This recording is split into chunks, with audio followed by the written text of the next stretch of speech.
আমি যখন 12 বছর আগে কাজ করেছিলাম তখনও আমি দেখেছি যে একটা মানুষ আসলে ওনা খুব লক্ষ্মী একটা ছেলে। লক্ষ্মী ছেলে কেন বলবো, ও দেখুন একদিক দিয়ে ও কাজের জন্যও লক্ষ্মী, দুদিক দিয়েই বলছি কিন্তু ও থাকলে এটা আমাদের প্রজেক্টের জন্য লক্ষ্মী।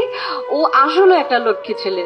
ও যখন কাজ করে, ও যে কত পরিশ্রমী, ও যে কেমন করে কাজ করে, এবং একটা আর্টিস্টের সঙ্গে যখন কাজ করার যে আনন্দ, একজন এরকম মানে তৈরি আর্টিস্ট যে কিনা আসলে এত ভালো বোঝে টেকনিক্যাল এবং অভিনয়ের জায়গাটা, আপনারা আবার নতুন করে নিশ্চয়ই ওকে ডিসকভার করবেন, আমার আর বলবার কিছু না। But it was very delight to share, মানে ওর সঙ্গে আমার স্ক্রিন শেয়ার।